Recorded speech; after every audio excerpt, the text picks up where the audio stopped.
Mga kapatid, magandang umaga po sa inyong lahat. Napakagandang salita na binigay ni Kristo sa atin sa araw na ito na napakahalaga sa buhay ng tao. To respect and to honor the authority here on earth.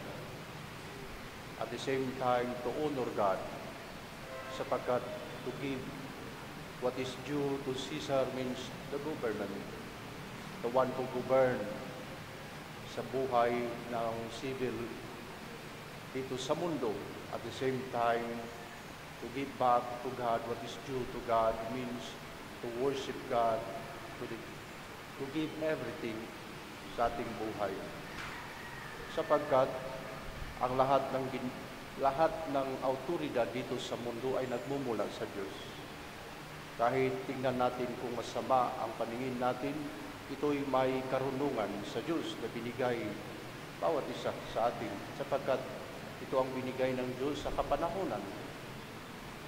Sapagkat sabi nga ni Jesus kay Poncio Pilato, hindi ito nagmumula sa iyo, sapagkat ito'y nagmumula sa langit. Kung ito ay hindi binigay sa iyo, wala ka dito. Meaning, every authority na binigay ng Diyos dito sa mundo ay nagmumula sa Diyos kahit masama. It corrupts the person when the person is already looking at himself, not in the service of others. Pero kahit masama itong nasa autoridad na ito, kailangan nating ipanalangin, to pray constantly those who has the authority and also who made the legislators, sapagkat sila ay binigyan ng kapangyarihan ng Diyos. Sapagkat si Kristo ay nagrespeto sa autoridad. Kaya nga ang mga Pariseo at Herodians ay wanted to twist Christ, sapagkat akala nila na si Kristo ay to against the authority. Pero sabi ni Kristo, sapagkat sabi nila, pinapakita nila ang pira na ito, kung anong mukha, saan nagmula. Sabi nga ni Kristo, what image in that coin, the denarius? And that people said, from Caesar. That is why Jesus Christ said, give to Caesar what belongs to Caesar, and give to God what belongs to God. Mga kapatid, when we criticize the government, we criticize also God. Meaning, because we don't accept what God has given to us in this time and the proper history. Kaya nga kailangan natin na manalangin constantly sa ating mga mababatas para sila'y pumapasok sa kalooban ng Diyos at gumagawa ayon sa mga batas na pananaw ng buhay makalangit, sapagkat sila ang binigyan nga ng Diyos. Pero we have also the proper manner kung paano natin mamumuhay tayo, sapagkat we are all belong to God. Kaya nga sabi ni Kristo, give what is due to God, meaning we worship God, we express to support every moment at lahat ng gagawin natin ayon sa kalooban ng Diyos, sapagkat ito ang nababagay at nararapat sa ating buhay.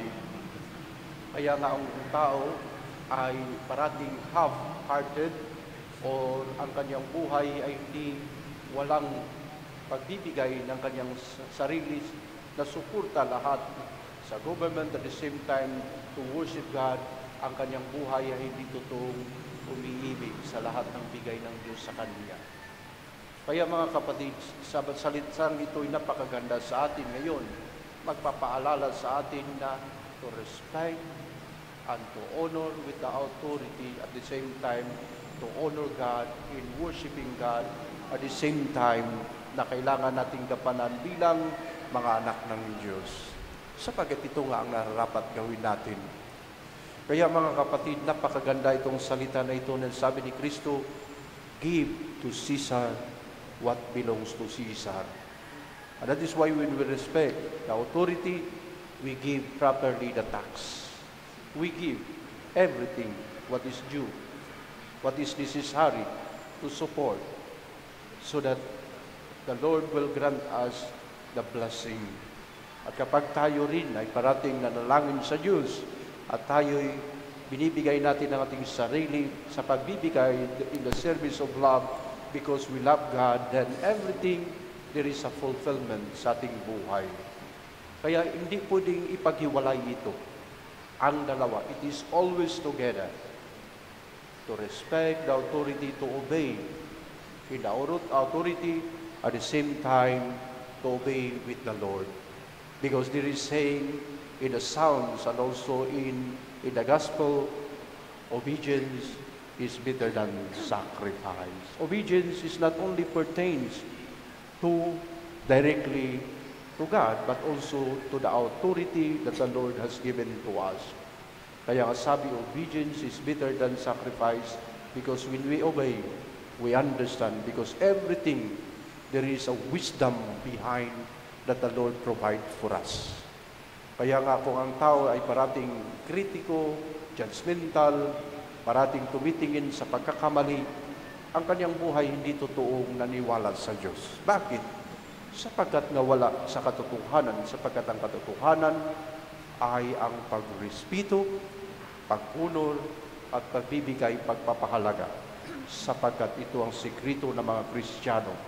In the first century, until now, the Christian is always respect with the authority here on earth, the governance, sapagkat nga ang simbahan ay tumitingin ng mabuti kung ano ang rapat gawin sapagkat ito ang ginagawa ni Kristo. When Christ was in the time sa kanyang kapanahunan, ang ginagawa niya ay hindi niya ginagawa ang mga pagrebuildi sa gobyerno, kundi he always support, give the assurance, but only speak the truth about the divine law. Kaya mga kapatid, tingnan natin ang ating sarili kung paano tayo mamuhay bilang mga Kristiyano, mga anak ng Diyos. We should also give what is due to Caesar, and we should also give back what is due to God. Meaning, what is in the legislative at the same time, the law of the land, we follow. But if it's against the law of God, we don't follow. Bakit mga kapatid?